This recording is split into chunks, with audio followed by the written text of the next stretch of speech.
Hello, good afternoon everyone. आज के lecture में भी हम संगीत वाद्य यंत्र के बारे में ही पढ़ेंगे, क्योंकि हमको संगीत वाद्य यंत्र में बहुत सारे इंस्ट्रूमेंट है वो देखने हैं। तो इसलिए ये हमारा कौन सा लेक्चर है, फोर्थ लेक्चर होगा ये हमारा संगीत वाद्य यंत्र ना। तो सबसे पहले लेक्चर में हमने क्या पढ़ा था, एक बार उसका रिविजन कर लेंगे। सेकेंड लेक्चर में क्या पढ़ा था, थर्ड में और फोर्थ में क्या पढ़ा था ना, ताकि आप अगर आपको प्रीवियस लेक्चर देखने हैं तो आप इजीली उसको देख सकें। तो ये हम किस लिए पढ़ रहे हैं, एसएससी एमटीएस के लिए या हवलदार के लिए, जो अभी वैकेंसी निकली उसके लिए 2025 के लिए, जिसमें हम जीके को पढ़ रहे हैं। जीके में हम टॉपिक वाइज चीज़ें देख रहे हैं, और इसमें हम ये संगीत जो संगीत वाद्य यंत्र है, हम आर्ट एंड कल्चर के जो कला एवं संस्कृति है उसी के सब टॉपिक में हम इसको देख रहे हैं। तो जो कला संस्कृति है उसमें हमने क्या क्या कंप्लीट कर लिया है ये हम देख लेते हैं। एक हमने शास्त्रीय संगीत देख लिया है, शास्त्रीय नृत्य देख लिया है, और लोक नृत्य हमने कंप्लीट कर लिया। और थर्ड टॉपिक हमारा कौन सा कंप्लीट हो गया, अभी अभी लास्ट टॉपिक ही हमारा था ये उत्सव त्योहार और मेले हमने कंप्लीट कर लिए। इसको भी हमने स्टेट वाइज कंप्लीट किया है कि कौन से स्टेट में कौन से त्योहार उत्सव और मेले मनाए जाते हैं ना। तो आप इसको भी हमारे प्रीवियस लेक्चर में जाके देख सकते हैं। जो उत्सव मेले और त्योहार है वो हमारे 6 से 7 लेक्चर में हमने कवर किए हैं। तो आप प्ले लिस्ट है उसमें जाके इसको देख सकते हो और कंप्लीट कर लेना। इससे आपके 1 से 2 क्वेश्चन एमटीएस में हर शिफ्ट में पूछते ही हैं। संगीत वाद्य यंत्र में हमने क्या क्या देख लिया था ये हम देख लेते हैं। हम संगीत वाद्य यंत्र में फर्स्ट लेक्चर में हमने क्या देखा था, सबसे पहले तो हमने जो नाट्य शास्त्र है, नाट्य शास्त्र के अनुसार जो वाद्य यंत्र है उसको कितने भागों में बांटा गया है, तो 4 भागों में। कितने भागों में, 4 भागों में बांटा गया है, इसको हम देख ही लेते हैं। सबसे पहला हमारा कौन सा था, अवनत या आघात वाद्य यंत्र। कौन सा, अवनत, अवनत या आघात वाद्य यंत्र। कौन सा, अवनत या आघात वाद्य यंत्र। इसके बाद में इसका रिवीजन नहीं करवाऊंगी, आप हमारे लेक्चर में जाके देख सकते हैं। जब ये टॉपिक कंप्लीट हो जाएगा तब मैं बस आपको क्या एक लेक्चर में इसका रिवीजन करवा दूंगी। अवनत या आघात वाद्य यंत्र, अवनत या आघात वाद्य यंत्र क्या होते हैं, एक विशेष प्रकार की संगीतात्मक ध्वनि निकालने के लिए क्या किया जाता है, आघात किया जाता है, उसी को क्या बोलते हैं, अवनत वाद्य यंत्र कहा जाता है। इसके बाद देखेंगे सेकंड कौन सा है, सुशीर वाद्य यंत्र। सुशीर वाद्य यंत्र हमने देखा है, इसको हमने डिटेल में पढ़ा है, आप हमारे प्रीवियस लेक्चर में जाके इसको देख सकते हैं। इसके बाद घन वाद्य यंत्र, घन वाद्य यंत्र हो गया है ना। और फोर्थ हो गया हमारा तद वाद्य यंत्र। तो तद वाद्य यंत्र में 2 आते हैं, एक तो क्या धनुषाकार आता है ना, धनुषाकार, और टेस्टो रल आता है ना। तो ये दोनों हमारे आते हैं, ये हमने कंप्लीट कर लिए थे। तो ये हमारे फर्स्ट लेक्चर में इतनी सारी चीज़ें हमने कंप्लीट कर ली थी, और इन्हीं सबके चारों के हमने उदाहरण भी देखे थे कि कौन सा वाद्य यंत्र किस में आता है। इसके बाद हमने सेकंड लेक्चर में क्या पढ़ा था, तो सेकंड लेक्चर में हमने क्या देखा था, प्रमुख वाद्य यंत्र देखे थे। प्रमुख वाद्य यंत्र देखे थे, जैसे हुगड़ी।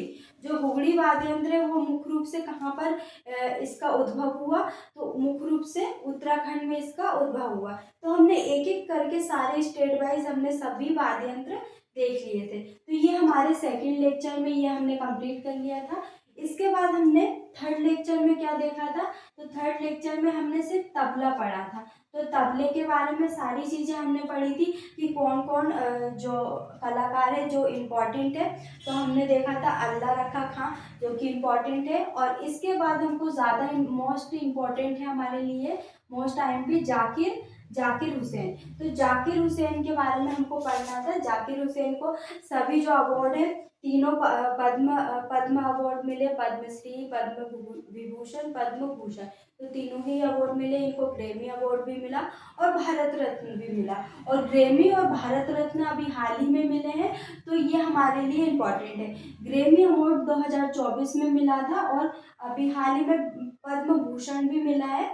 तो ये हमारे लिए इम्पोर्टेंट होते हैं, और ये हमारे करंट अफेयर, क्योंकि जो जीके के सिलेबस में हमारा क्या करंट अफेयर भी आता है, तो हमारे ये करंट अफेयर से भी रिलेट करता है। आर्ट एंड कल्चर में तो ये आता ही है ये टॉपिक, पर हमारे ये करंट से रिलेट भी करता है, क्योंकि जो करंट में अभी चीज़ें चल रही हैं और जो इम्पोर्टेंट है हमको वो चीज़ें भी देखते हुए चलना है। तो ये हमारे थर्ड लेक्चर में हमने ये देख लिया था। इसके बाद फोर्थ लेक्चर में हमने क्या देखा था, फोर्थ लेक्चर में हमने दो इंस्ट्रूमेंट पढ़े थे।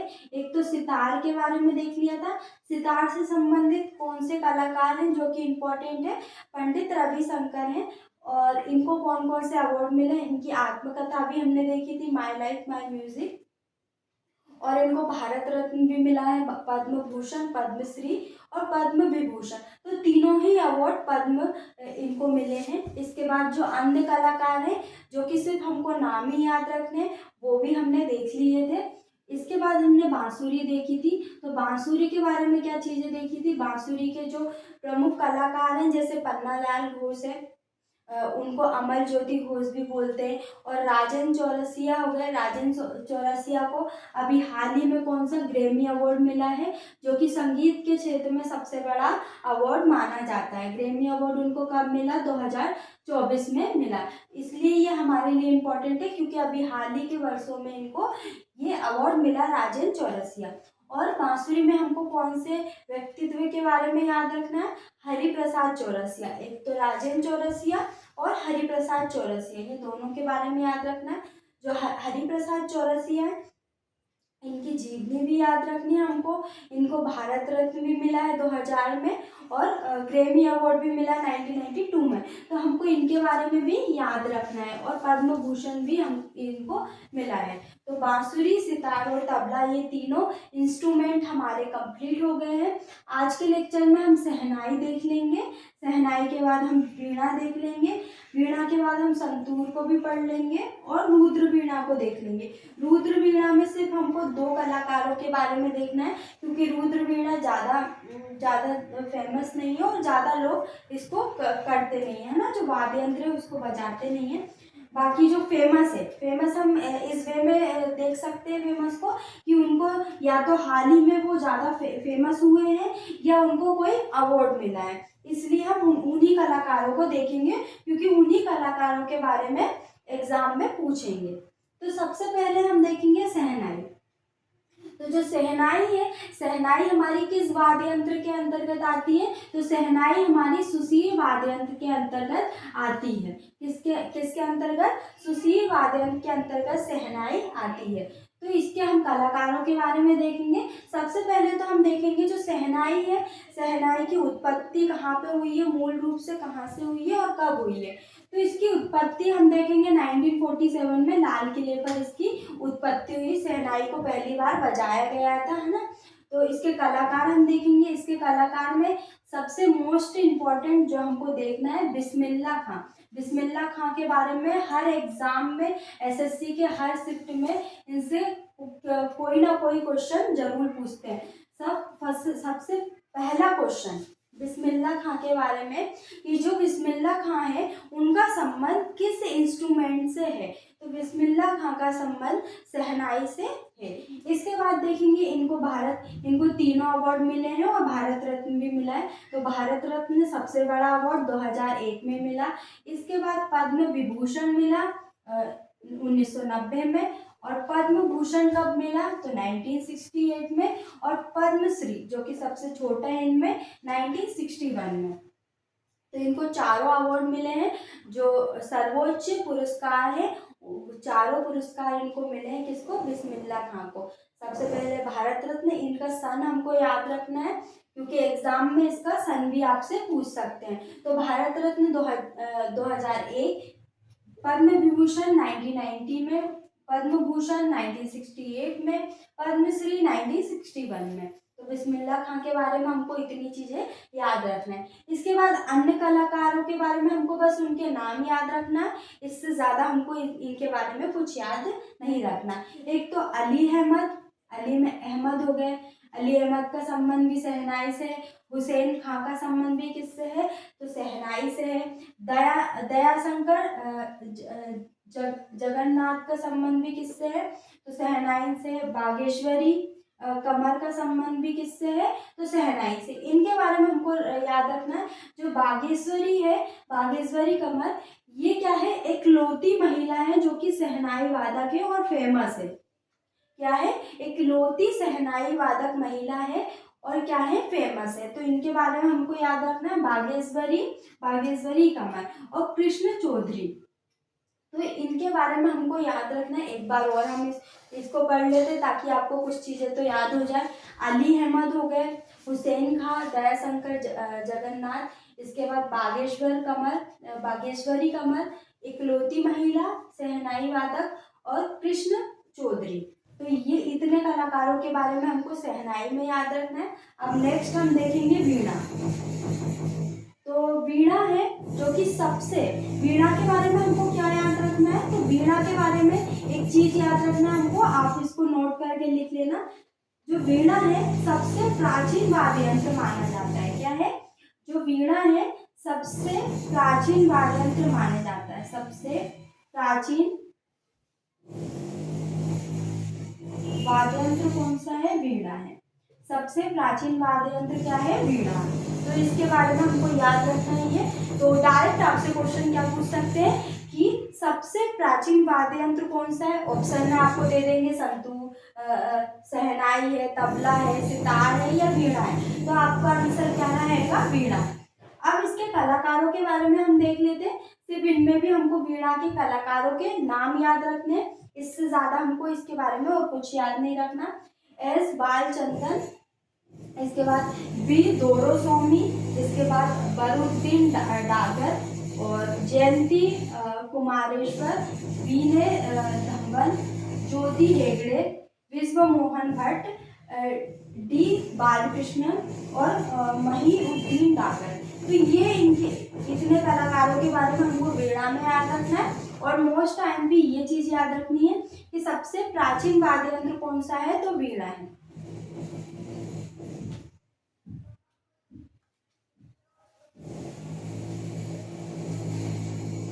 इसके बाद हम देखेंगे संतूर, इसके कलाकारों के बारे में देखेंगे। सबसे पहले जो इम्पोर्टेंट है हम देखेंगे शिव कुमार शर्मा मोस्ट टाइम भी है। इनके बारे में इसलिए याद रखना है क्योंकि इनको क्या पद्म विभूषण कब मिला 2001 में। कब मिला, पद्म विभूषण 2001 में मिला। पद्मश्री कब मिला तो 1991 में इनको पद्मश्री मिला। पद्म विभूषण 2001, पद्मश्री 1991 में। इसके बाद अन्य कलाकारों के बारे में देखेंगे हम। रुस्तम सोपोरी है ना, सोपोरी जो सरनेम है वो हमको याद रखना है ना, इसमें संतूर में। रुस्तम सोपोरी भजन संपोरी, सूफियाना घराने से संबंधित इसका भजन सोपोरी का ना, सोपोरी। इसके बाद देखेंगे राहुल शर्मा, उल्लास पवार और अभय संपोरी, सतीश व्यास, पार्थो राय चौधरी। तो पार्थो राय चौधरी, तो ये इतने कलाकारों का संबंध किससे है? संतूर से। और हमको बस इसमें कलाकारों के नाम याद रखने हैं।